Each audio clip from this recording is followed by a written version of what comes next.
Hello everyone, welcome back to my YouTube channel English Delight with Anju. I hope guys you all are doing fantastic. Guys आज मैंने लिए हुए हैं बहुत ही important और trendy 6 word meaning words with examples. ये सीखने के बाद गाइस आपका मन खुश हो जाएगा और आप कहेंगे कि क्या ट्रेंडी वर्ड्स मिले हुए हैं। तो without further delay let's get started. ये 6 कौन कौन से हैं वर्ड वो मैं आपको बताती हूँ। फर्स्ट है वेल ऑफ, सेकंड है delve into, third one is vale, fourth one is conducive to, fifth one is with aplomb and six one is bolt from the blue. So एक एक करके इनको हम डिटेल में सीखते हैं guys. First one is well off. Well off synonym है rich का, लेकिन रिच की कंपैरिजन में बहुत ही अच्छा साउंड करता है। जैसे आप किसी को बोलते हैं ही इज़ रिच, और ऑन द अदर हैंड अगर आप बोलते हैं ही इज़ वेल ऑफ, कितना प्यारा साउंड करता है। ये एक एग्जेक्टिव है, और अगर हिंदी में मैं बात करूँ तो इसका मतलब है भरा हुआ, धनी, दौलतमंद। और इसका स्ट्रक्चर गाइस कुछ इस तरीके से है, subject plus is am are was were, future के लिए विल बी हो जाएगा प्लस वेल ऑफ हो जाएगा। तो इसका अगर स्टेट ऑफ बीइंग की मैं बात करूँ तो he is so well of, he was so well of. और ऑफकोर्स अगर फ्यूचर में बात करेंगे तो he will be so well of, he will be so well of.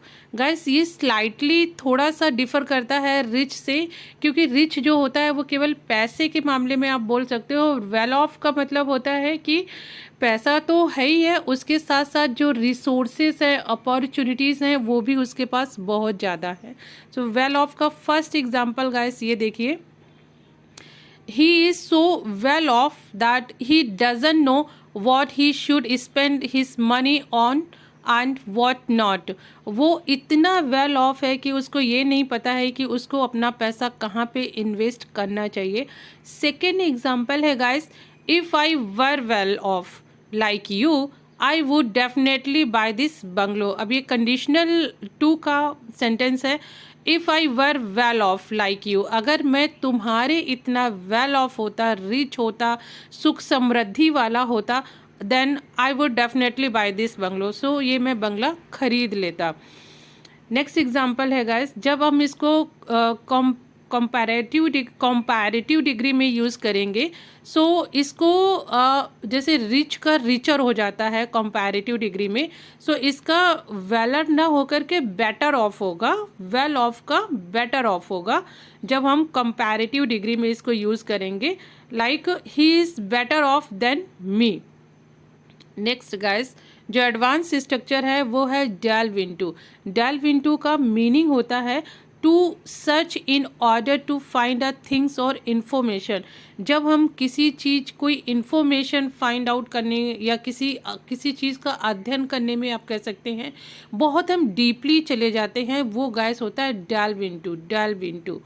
और डेल्व की जो सेकेंड फॉर्म है वो डेल्व्ड हो जाएगी। और फर्स्ट एग्जाम्पल गाइस देखिए, before the trip I delve into the history of the city. Trip से पहले मैंने उस सिटी के बारे में पूरी इंफॉर्मेशन, जो पास्ट हिस्ट्री थी उसकी, वो मैंने डेल्व इनटू मीन्स निकाली। I delve into the history of the past the city.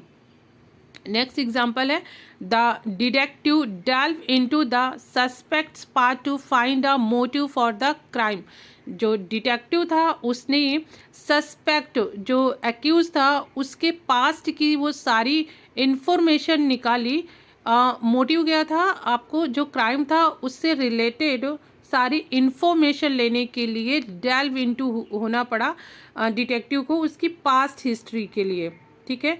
Next guys example है आपका वेले। आपने बहुत सुना होगा वेले।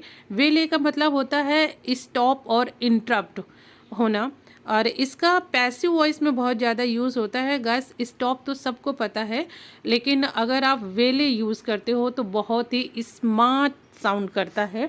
इसका जो फर्स्ट एग्जाम्पल है गाइस वो है गैंग्स मीन्स गूंस समटाइम्स वेले ट्रैवलर्स ऑन दैट रोड। कभी कभी क्या होता है, जो गैंग्स है, गूंस है, वो ट्रैवलर्स जो राहगीर होते हैं उनको उस रोड पे रोकते हैं। इसका नेक्स्ट एग्जांपल है, we were waylaid by a group of kids with water balloons. हमें रोक लिया गया या हमारा रास्ता रोक लिया गया by a group of kids, कुछ बच्चों के ग्रुप के द्वारा, जिनके हाथों में या जिनके पास बलून्स थे, वाटर बलून्स थे, उन बच्चों के ग्रुप के द्वारा हमारा रास्ता रोक लिया गया। ये पैसिव वॉइस का सेंटेंस है गाइस। नेक्स्ट गाइस जो आपका वर्ड है वो है कंड्यूसिव टू।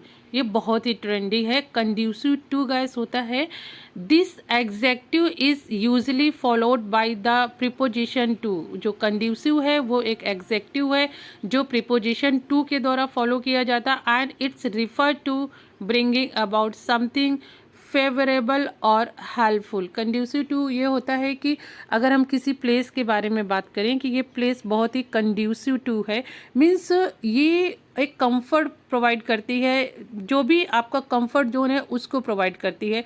जैसे मैं बोलूँ कि Shimla is a conducive to for relaxing.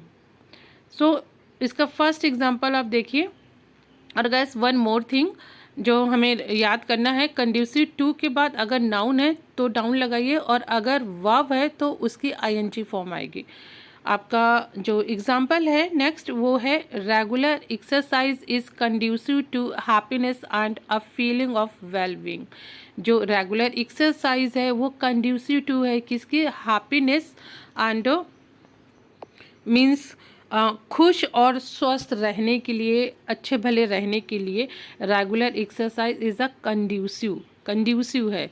इसका नेक्स्ट एग्जांपल गाइस देखिए, this classroom is conducive to learning English. एक क्लासरूम है जो एक इंग्लिश लर्निंग के लिए बहुत ही परफेक्ट प्लेस है, मीन्स वो एटमॉस्फेयर प्रोवाइड करता है इंग्लिश लर्निंग का। वहाँ कोई नॉइस नहीं है, कोई डिस्टर्बेंस नहीं है, मीन्स सूटेबल है, कंड्यूसिव टू है। नेक्स्ट गाइस आपका जो वर्ड है वो है विथ अपलोम। विथ अपलोम बहुत ही अच्छा है। आप इसका प्रोफेशनल इनफॉर्मल में बहुत ज़्यादा यूज़ होता है। विथ अपलोम, विथ अपलोम का मीनिंग क्या है, in a confident and successful way, often in a difficult situation. जब किसी आप डिफ़िकल्ट सिचुएशन में होते हैं और वहाँ आप अपना कॉन्फिडेंस, अपना करेज लेवल और अपने ऑडासिटी दिखाते हैं, तो वो एक होता है विथ अपलॉम। इसका फर्स्ट एग्जांपल है, he delivered the speech with his great aplomb. उसने अपनी स्पीच जो डिलीवर की वो क्या थी, full confidence, with full confidence. Next guys इसका एग्जांपल है, he did not pull off this task with quite so much aplomb। उसने जो अपना काम था उसने पूरी अपनी शिद्दत से वो काम नहीं किया। इसमें नेगेटिव ये है। और नेक्स्ट एग्जांपल आपका, इसमें गाइस एक और चीज़ आप याद रखिए कि ये APLOMB है, इसमें बी साइलेंट है, इसको अपलॉम्ब नहीं बोलते हैं, ये अपलॉम है, अपलॉम। Okay guys. और इसका नेक्स्ट जो हमारा वर्ड है वो आपने बहुत सुना होगा, bolt from the blue. Bolt from the blue बहुत ज़्यादा प्यारा है और बहुत ही ज़्यादा एडवांस है। समथिंग इम्पॉर्टेंट और unusual that happen suddenly for और अनएक्सपेक्टेड, मीन्स कुछ ऐसा जो बिल्कुल ही अनयूजुअल है, जो मतलब हम सोच ही नहीं सकते हैं कि ऐसा भी हो सकता है। ऑल ऑफ अ सडन कुछ ऐसा हो जाता है जो अनएक्सपेक्टेड है और उसकी वजह से हम बहुत ज़्यादा सरप्राइज होते हैं। That surprise you very much, जो आपको बहुत ज़्यादा सरप्राइज करता है। तो बोल्ड फ्रॉम द ब्लू यही होता है गाइस। इसका फर्स्ट एग्जाम्पल देखिए, आपको और भी अच्छे से समझ में आएगा। The resignation of the chairman came like a bolt from the blue, means जो चेयरमैन का रजिस्ट्रेशन था वो ऑल ऑफ अ सडन ऐसे आया कि हमारे लिए बोल्ड फ्रॉम द ब्लू था, मीन्स अनएक्सपेक्टेड थिंग्स थी, बिल्कुल सरप्राइजिंग थिंग्स थी। नेक्स्ट एग्जाम्पल है, the news of his marriage was a bolt from the blue, means ऐसा हमने एक्सपेक्ट नहीं किया था उसकी शादी के लिए, और उसकी जो शादी की न्यूज़ आई वो हमारे लिए बोल्ड फ्रॉम द ब्लू थी, बिल्कुल अनएक्सपेक्टेड थिंग थी। इसका नेक्स्ट जो एग्जाम्पल है गाइस, लास्ट एग्जाम्पल है बोल्ड फ्रॉम द ब्लू का, वो है the company decided to appoint a Japanese manager as president of the company, the decision came as a bolt from the blue. Company ने decide किया एक Japanese manager को as a president of the company appoint करने का, और ये जो decision था just like a means unusual था, बिलीव करने लायक नहीं था। तो ये क्या था, बोल्ड फ्रॉम द ब्लू था, bolt from the blue. So guys ये आज की वीडियो थी। आई होप कि आप लोगों को बहुत पसंद आई होगी, आप इनको यूज़ कीजिए, बहुत ही ज़्यादा ट्रेंडी वर्ड हैं। और मिलते हैं गाइस नेक्स्ट वीडियो में। अगर आपको वीडियो अच्छी लगे तो प्लीज़ लाइक शेयर कीजिए, और चैनल पे नए हैं तो सब्सक्राइब कीजिए।